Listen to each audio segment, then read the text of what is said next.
First person I met with today was the surgeon who will be performing my surgery, and his name is Dr. Eric Hahn.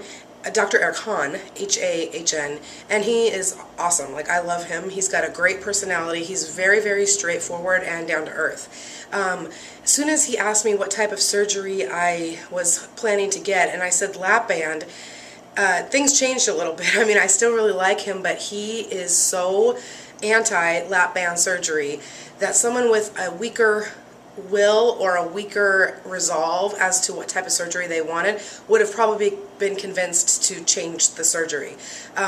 He just was adamant in his belief that the lap band surgery is the least likely to succeed, the one with the greatest complications after surgery, and he just went on and told me all the reasons why he didn't think I should get it. But he did end by saying, of course I will do it, and there's no medical reason why you shouldn't have it. So if you do decide that that's the one you want, then I will perform it.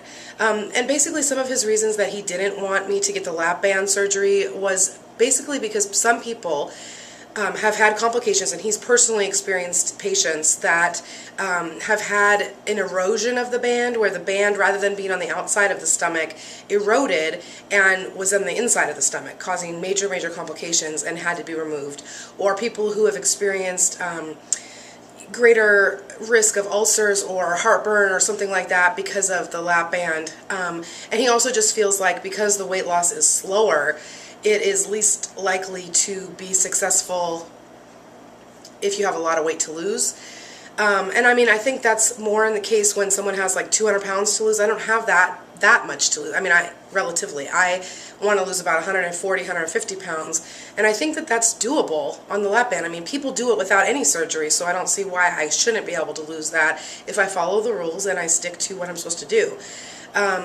And I understand about the erosion and all of that, but I think that those cases are so few and far between that there's a greater risk with the bariatric surgery because you're rerouting someone's intestine when you're doing the with the gastric bypass. And then he mentioned the gastric sleeve, and with that one it's incredibly scary to me because they're taking 80% of your stomach away, and he said that they leave you with a stomach about the size of your thumb, and that just sounds ridiculous to me. What if something happens later in life with your stomach and they have nothing to work with because all your stomach is gone? I mean, that just seems crazy. So he didn't change my mind at all. I told him that I would look into the gastric sleeve and the gastric bypass, but between you and me, I'm resolved to get the lap band, and you know, whatever. He did mention too that in talking to the lap band reps, they have said that they only last for about 30 years. So he said, you know, you're 39 now, it'll last until you're 69, and then what are you going to do? And I'm thinking to myself, in 30 years, first of all, if I don't know within 30 years how to maintain weight loss in 30 years, by the time I'm 69, maybe I'll just, you know, if I don't know it by then, I guess I'll never know it, and I guess I'll be fat for the last like 20 years of my life or something at 69. You know, at that point I don't think it's going to be as much of an issue. And the other thing that also, in 30 years' time, I'm sure there are going to be even more medical discoveries and medical research done in this area, and they'll probably have something else or a different type of lap band or, you know, whatever that I can have done if I need to. So I wasn't deterred by what he was saying, but like I said, he was so strong in what he was saying that someone who was a weaker-willed person, or maybe a less, or a more impressionable person, would have probably changed their mind. And at one point I did tell him, I said, you know, doctor, I want to let you know that I'm a highly educated person.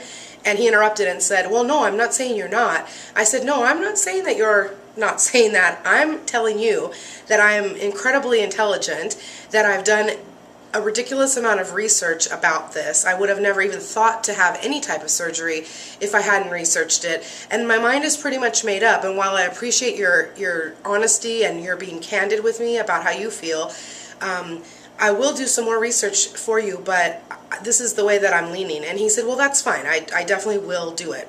So that's kind of where we are. He was so happy about me having quit smoking, and he went on and on about that. He wants me to increase my exercise level, and I mean, I agree with that. I was honest with him, and I said, you know, I am in the process of moving, and school just started, and there's a lot going on, and I have not been exercising like I should at all, and I know that I can definitely do better. So he said he'd like to see me do at least, he wants to do like, in a perfect world, 5 days a week, 45 minutes each day, and some kind of activity on the other days. And so I told him I will definitely shoot for 4 days a week at a minimum, and hopefully really doing some type of activity every single day also. Especially once I move, after I move on September 11th. It'll be a lot easier. Right now a lot of my time is spent packing and organizing this old house so that I can get everything ready for the new place. Anyway, and then he also gave me my target weight loss, and so he said he'd like me to lose 29 pounds, and he said that is on the upward end of what he asks people to lose, but he said that's because I am so physically fit. He was incredibly happy with how healthy I am, considering I am so overweight. You know, cardiovascularly, and the fact that I don't have diabetes and that I don't have high blood pressure and high cholesterol or any of those kind of issues, no mobility issues. I mean, I can move as much as I want to. He definitely wanted me to be more challenged and have to lose the 29 pounds. So since I've already lost 4, a little more than 4, that leaves me with having to lose 25 pounds, 24 pounds or something like that. And I figured it out, and basically if I lose 2 pounds a week, it'll be about 11 weeks, which is November 10th, if I do it on Wednesdays. So that's not too bad.